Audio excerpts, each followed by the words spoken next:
Lake Fusion Aquarium 2 today. Background on this tank, finally, it's not anything special, it's just a little piece of felt me and my girlfriend got. We actually used it on my other tank as well. We got a whole spool of it, and we just covered pretty much everything down here with that stuff to cover up like the ugly bottom half of my 55-gallon aquarium, and we finally got something on the back of this tank, so that's awesome. And it's been a super long time since I've touched base on my Oscar. I feel like I forget about him sometimes, which isn't true. I just tend to do videos on other things more so.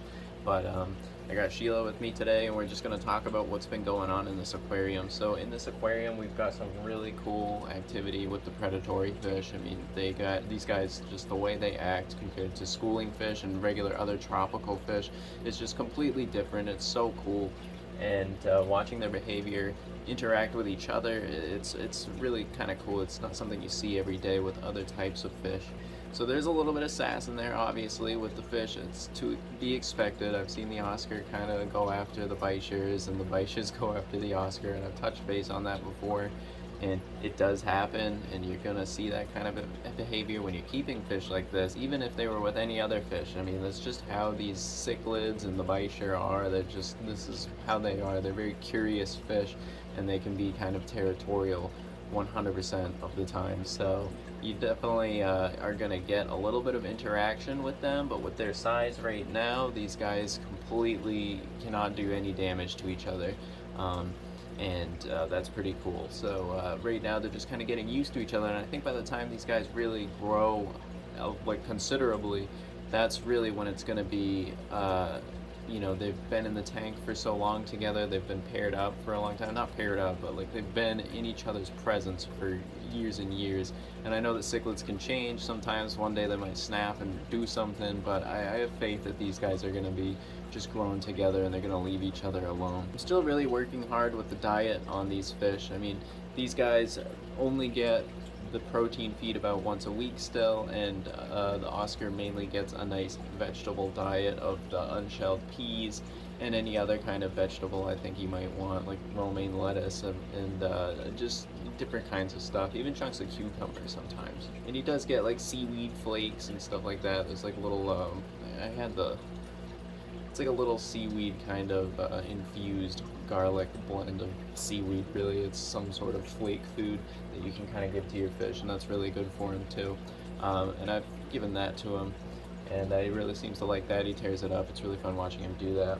As you can see, he's not huge. You know, a lot of people first get their Oscar fish, and it grows so quickly because they're overfeeding. They're doing heavy protein feeds, brine shrimp, breakfast, lunch, and dinner kind of thing. And that's just, I don't believe that's the right way to feed your Oscar fish. I think you really want to stretch out the diet, give his organs time to really grow into the body and grow comfortably and healthily.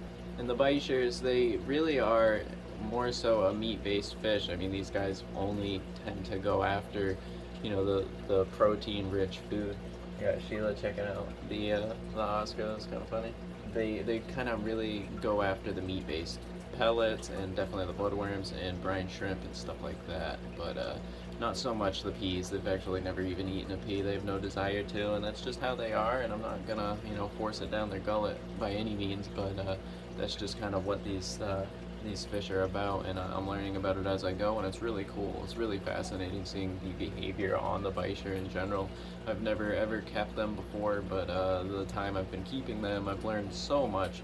And the research I've done before keeping them, I learned a considerable amount, but there's nothing like actually keeping the fish yourself and seeing what that fish is about, and really watching it for yourself, and seeing is believing.